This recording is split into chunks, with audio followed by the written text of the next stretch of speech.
Good morning Shaji Malu. പരീക്ഷയോട് കൂട്ടുകൂടാം എന്ന ട്രെയിനിങ് പ്രോഗ്രാമിലേക്ക് എല്ലാവർക്കും സ്വാഗതം. ഇന്ന് നമ്മൾ ചർച്ച ചെയ്യുന്നത് പരീക്ഷയുടെ ദിവസം എന്തെല്ലാം കാര്യങ്ങൾ ശ്രദ്ധിക്കണം എന്നുള്ളതിനെ കുറിച്ചാണ്. അതിലെ first one, arrange learning materials. അതായത് പരീക്ഷയുടെ തലേ ദിവസം തന്നെ പരീക്ഷയ്ക്ക് ആവശ്യമായിട്ടുള്ള എല്ലാ മെറ്റീരിയൽസും അറേഞ്ച് ചെയ്ത് വെക്കണം. പ്രത്യേകിച്ച് ഹാൾ ടിക്കറ്റ്. ഹാൾ ടിക്കറ്റിന്റെ കാര്യം വിദ്യാർത്ഥികൾ പ്രത്യേകമായിട്ട് ശ്രദ്ധിക്കണം. അതേപോലെ തന്നെ പരീക്ഷയ്ക്ക് ഉപയോഗിച്ച് പരിശീലിച്ചിട്ടുള്ള 2-3 പേനകൾ, മഷി നിറച്ചിട്ടുള്ള 2-3 പേനകൾ, അതേപോലെ ആവശ്യമായിട്ടുള്ള എല്ലാ സാധനങ്ങളും പരീക്ഷയുടെ തലേ ദിവസം തന്നെ അറേഞ്ച് ചെയ്ത് വെക്കണം. ഇത് നിങ്ങളിലെ സ്ട്രെസ് കുറയ്ക്കാൻ നന്നായിട്ട് സഹായിക്കും എന്നുള്ളതാണ്. പരീക്ഷയുടെ ദിവസം നല്ല ഉന്മേഷത്തോടെ എഴുന്നേൽക്കുക എന്നുള്ളതും പരീക്ഷയിൽ മികച്ച നിലവാരം പുലർത്തുന്നതിന് നിങ്ങളെ സഹായിക്കുന്ന ഒരു പ്രധാനപ്പെട്ട ഘടകമാണ്. ഉന്മേഷത്തോടു കൂടി എഴുന്നേൽക്കുക. അപ്പോൾ നമ്മുടെ ശരീരത്തിൽ ഒരു പോസിറ്റീവ് എനർജി ഉണ്ടാകും. പരീക്ഷയെക്കുറിച്ചുള്ള ആകാംക്ഷ അല്ലെങ്കിൽ പരീക്ഷയെ കുറിച്ചുള്ള സ്ട്രെസ്സുകൾ, ഇതൊക്കെ കുറയ്ക്കുന്നതിന് ഏറ്റവും നല്ലൊരു മാർഗമാണ് ഉന്മേഷത്തോടു കൂടി എഴുന്നേൽക്കുക എന്നുള്ളത്. അങ്ങനെ എഴുന്നേറ്റ് നമ്മളൊന്ന് ഫ്രഷായി വന്നതിന് ശേഷം അന്നത്തെ ദിവസം ഏത് സബ്ജക്റ്റാണോ നിങ്ങൾ എഴുതുവാനായിട്ട് പോകുന്നത് ആ സബ്ജക്റ്റിനെ കുറിച്ച് ജസ്റ്റ് ഒന്ന് ഓടിച്ചു നോക്കുക. പഠിച്ചിട്ടുള്ള ഭാഗങ്ങൾ ഒന്ന് ഓടിച്ച് കവർ ചെയ്യുവാനായിട്ട് ശ്രമിക്കുക. ദെൻ പരീക്ഷയുടെ ദിവസം രാവിലത്തെ ഭക്ഷണം, ബ്രേക്ക്ഫാസ്റ്റ് നന്നായിട്ട് കഴിക്കണം. നന്നായിട്ട് ഭക്ഷണം കഴിക്കണം. അത് പരീക്ഷയിൽ മികച്ച പെർഫോമൻസ് നിലനിർത്തുന്നതിന് നിങ്ങളെ സഹായിക്കുന്ന പ്രധാനപ്പെട്ട ഘടകമാണ്. അതേപോലെ പരീക്ഷാ ദിവസം ശ്രദ്ധിക്കേണ്ട ഒരു പ്രധാനപ്പെട്ട ഘടകമാണ് അന്നത്തെ ദിവസം പുതിയ വസ്ത്രങ്ങൾ, പുതിയ ഡ്രസ്സ് ധരിക്കാതിരിക്കുക. നിങ്ങൾ ഇട്ട് പരിചയിച്ച നിങ്ങളുടെ ശരീരത്തിനോട് യോജിക്കുന്ന ഡ്രസ്സുകൾ മാത്രമേ അന്നത്തെ ദിവസം നിങ്ങൾ ഉപയോഗിക്കാവുള്ളൂ. പുതിയ പാൻറ്, പുതിയ ഷർട്ടും ഒക്കെ ധരിച്ച് പരീക്ഷയ്ക്ക് പോകുവാനായിട്ട് തയ്യാറായി കഴിഞ്ഞാൽ അത് നിങ്ങളിൽ അസ്വസ്ഥതയുണ്ടാകും. അതുകൊണ്ട് ഇട്ട് പരിചയിച്ച വസ്ത്രങ്ങൾ തന്നെ ഉപയോഗിക്കുക എന്നുള്ളതാണ്. പിന്നീട് വിദ്യാർത്ഥികൾ പ്രത്യേകമായി ശ്രദ്ധിക്കേണ്ടത് മസ്റ്റായിട്ടും ഒരു കുപ്പി വെള്ളം നിങ്ങൾ കൊണ്ടുപോകും. ഒരു കുപ്പി വെള്ളം, അത് പരീക്ഷാ സമയത്ത് വെള്ളം കുടിക്കുന്നത് നിങ്ങളുടെ ശരീരത്ത് ഒരുപാട് ഊർജം ഉൽപ്പാദിപ്പിക്കും. നിങ്ങളുടെ ബ്ലഡ് സർക്കുലേഷൻ ഒക്കെ നന്നായിട്ട് മുന്നോട്ട് കൊണ്ടുപോകാൻ സഹായിക്കും. അതുകൊണ്ട് മസ്റ്റായിട്ടും 1 കുപ്പിയോ 2 കുപ്പിയോ വെള്ളം നിങ്ങൾ കൊണ്ടുപോയിരിക്കണം. നിങ്ങൾ സ്കൂളിലേക്ക് എത്തിക്കഴിഞ്ഞാൽ, സ്കൂളിലേക്ക് എത്തുമ്പോൾ നമ്മൾ പ്രധാനമായിട്ടും ശ്രദ്ധിക്കേണ്ടത് enter 10 minutes before the examination hall.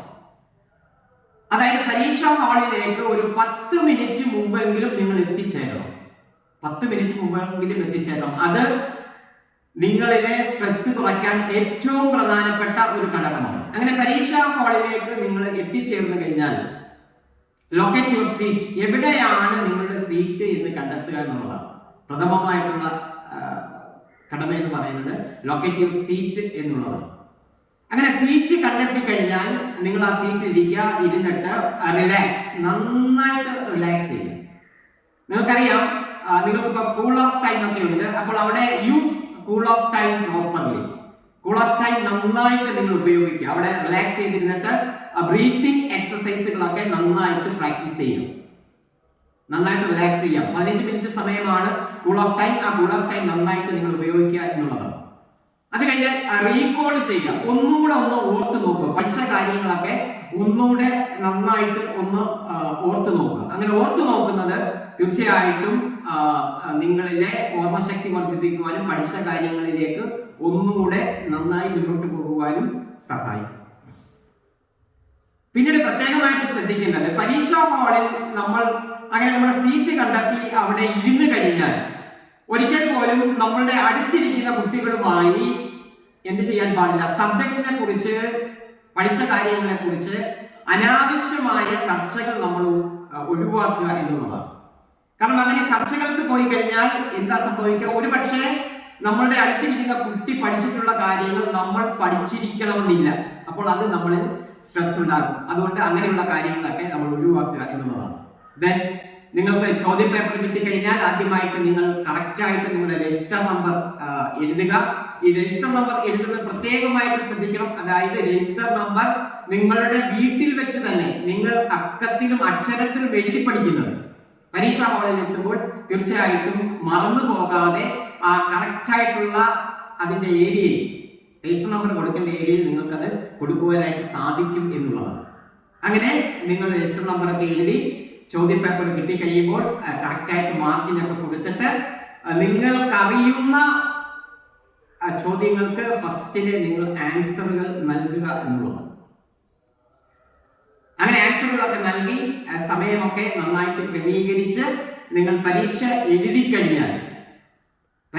കഴിഞ്ഞാൽ പിന്നീട് നിങ്ങൾ പുറത്തേക്ക് വരുന്ന സമയത്ത് ഒരിക്കൽ പോലും കഴിഞ്ഞ പരീക്ഷയെ കുറിച്ച് നിങ്ങൾ എന്ത് ചെയ്യാൻ പാടില്ല, പരസ്പരം ചർച്ച ചെയ്യാൻ പാടില്ല എന്നുള്ളതാണ്.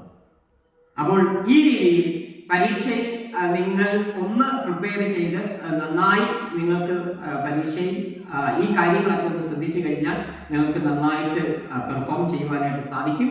അപ്പോൾ പരീക്ഷ എഴുതാൻ പോകുന്ന എല്ലാ വിദ്യാർത്ഥികൾക്കും എല്ലാവിധമായ വിജയാശംസകളും നേർന്നുകൊണ്ട് നിർത്തുന്നു. നന്ദി, നമസ്കാരം.